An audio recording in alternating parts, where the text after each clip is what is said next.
Gurudev, Day 19. Siddhis. Divine powers should never be misused.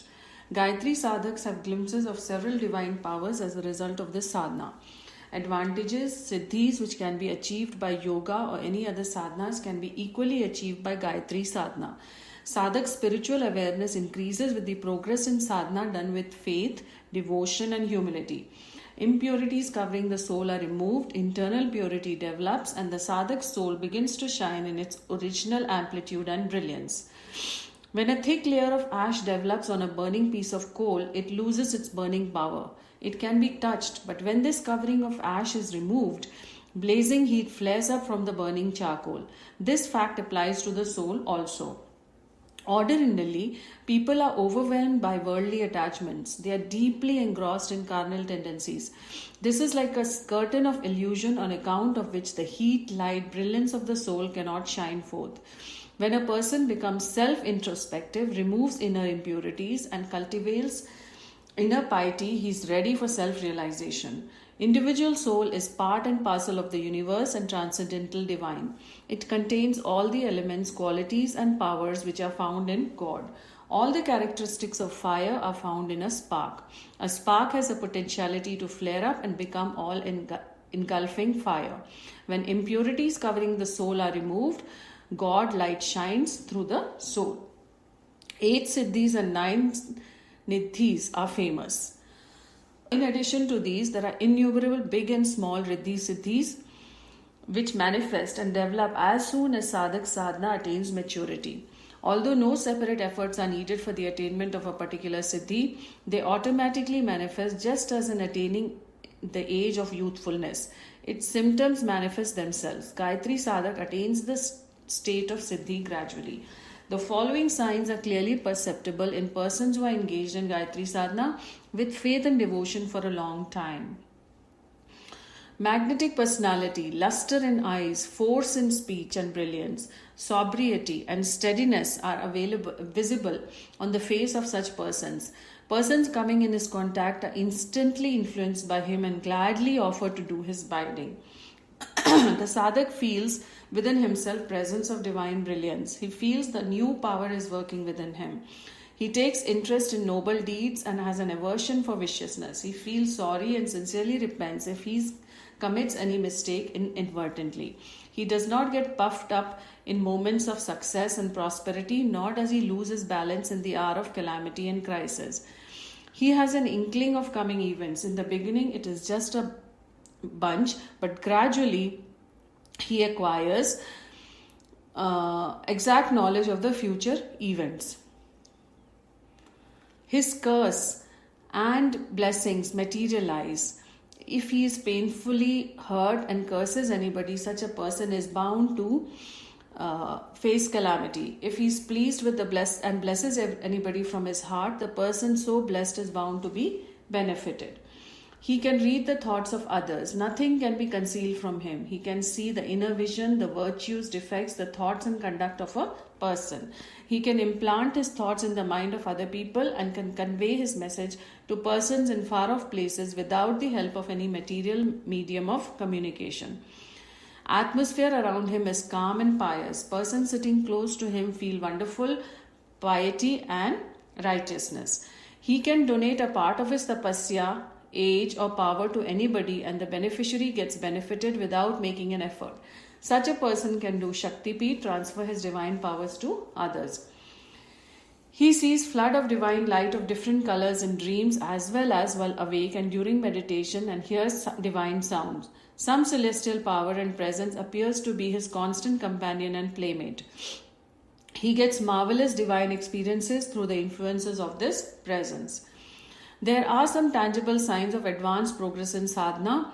Besides, there are some indirect indications of siddhis like anima, laghamiya and mahima, which are described in yoga shastras. Such a person is sometimes capable of performing acts which appear marvelous, supernatural and amazing.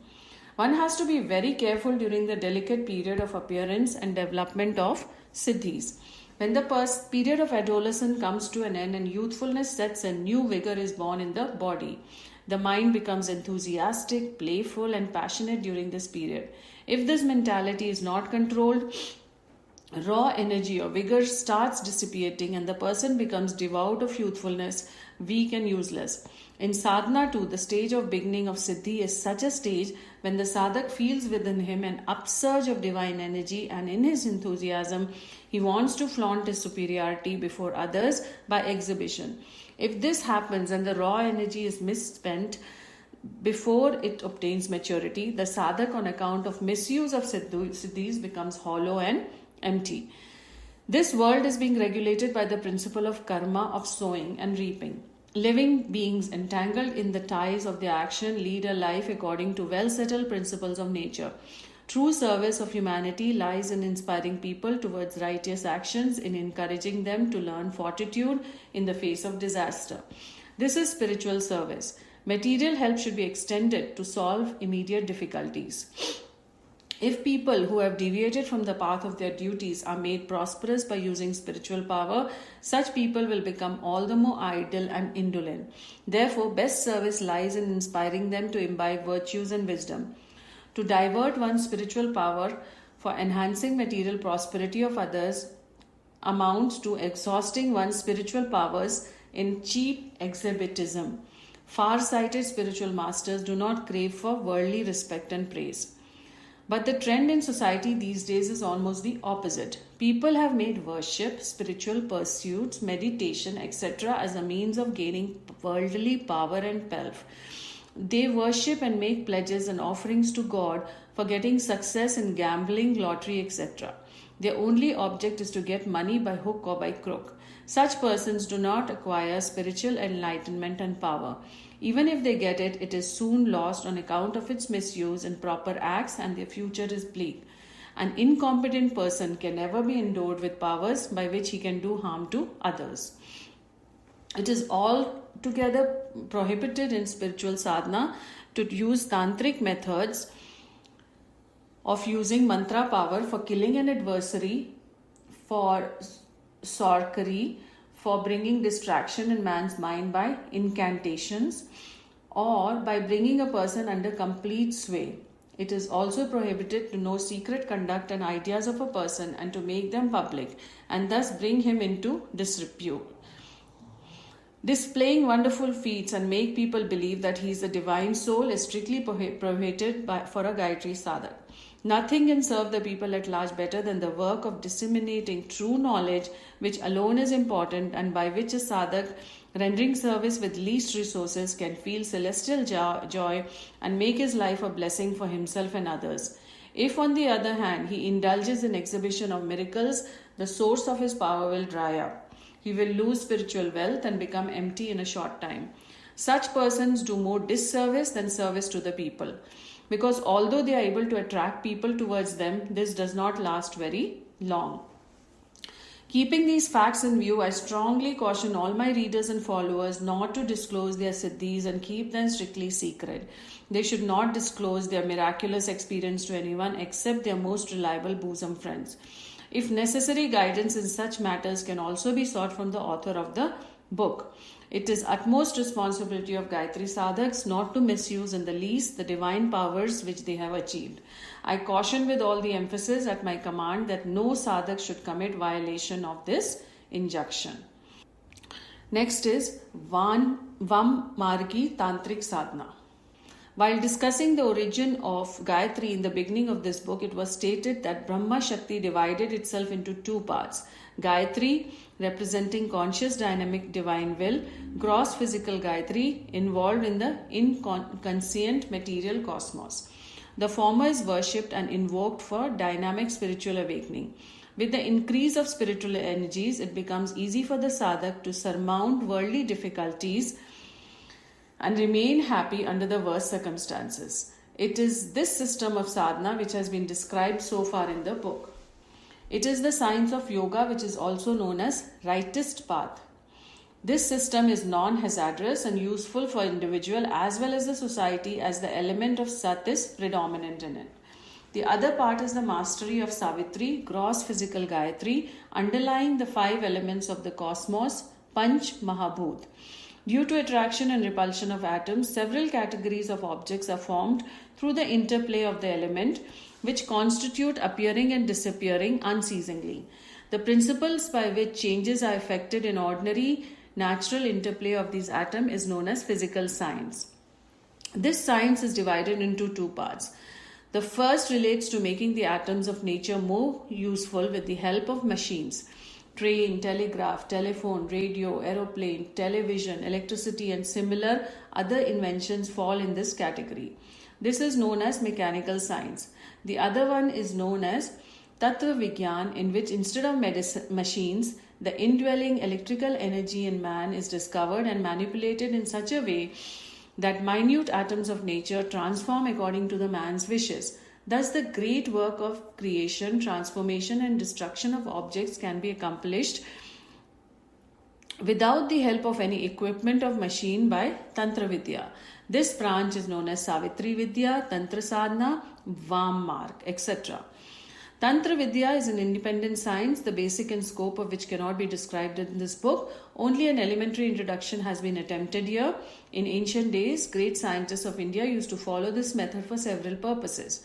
Ample evidence is available to prove the mind-boggling feats could be accomplished in those days without machines, which is not possible these days even with the help of most sophisticated machines. Highly advanced weapons are used today in war, but they hardly be compared with ancient weapons like Varunastra, which could cause downpour of rains, Agni Yastra, which could ignite all engulfing fire with terrific flames, Nagpash, which could paralyze the body. Where are the chariots today which could move on land, in water, in air without the help of steam or petrol? Wonderful feats like transformation of Marich from man to deer, magnification of body like Sursa, transformation into the smallest size of a mosquito, or flying over and crossing the ocean and lifting mountains like Hanuman, building a bridge of stones which could float on the ocean like Neel, conversations between Ravan living in Ceylon and Ahirvan living in America without the aid of any medium like wireless radio. All such feats could be performed in the ancient times by the use of tantric power. All this and far beyond the reach of modern science, India has made exemplary progress in this field, and this was one of the reasons that it could establish supremacy in spirituality all over the world and was called Jagat Guru. This science became almost extinct after Nagarjun, Gorakhnath, Machindranath, and other tantric masters. Today it is difficult to find persons having mastery in this sphere, although some worn out branches and sub-branches of rudimentary tantra science are found, and some minor miracles are still displayed here and there. One such branch pertains to influencing benignly and painfully the mind and body of another person. Such a tantric can make a healthy person diseased and cause some deadly blow without being visible. He can make any man crazy, bewildered, mad, or perturbed, and his mental base can be ruined by getting him entangled in a marsh of illusion, fear, doubt, apprehension, and uneasiness. Conversely, he can also wipe off evil influences from the mind of any persons by indirect power. Those struck by one's evil spell or afflicted by hysteria, some ghost or evil stars can be made normal by such adept. Persons suffering from physical ailments, those bitten by snake or scorpion, can also be cured by the power of mantras. Small children are easily influenced, rightly or wrongly, by tantric means. Several occult entities which move in the subtle world can be awakened, activated, and made captive by a tantric. It has been observed that several tantrics have acquired siddhis of cremation ground, devil chaya purush, brahma rakshas, vaital, karna pishachini, tripur sundari, kal ratri, durga, etc. Just as servant lives and works according to the direction of his master, so also these entities remain indirectly under the control of the siddha purush and are always at his beck and call. They implicitly and meekly obey his commands and perform superhuman acts. These entities always move in the invisible realm, non-physical. The entities which serve the purpose of tantric are entrapped by the prescribed rituals and are enlivened. When they get enlivened, they commit an assault directly on the saadhak.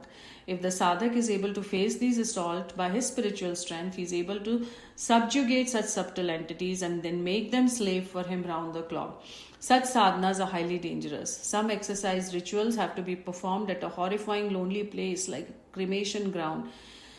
There are chances of the practitioner getting frightened, falling sick, turning mad, or even dying. Such sadhanas cannot be performed by all and sundry.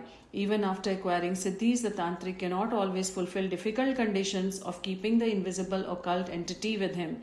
This is the reason why a few people tread this path and only a rare few achieve success. Still rarer get benefit of this sadhana till the end.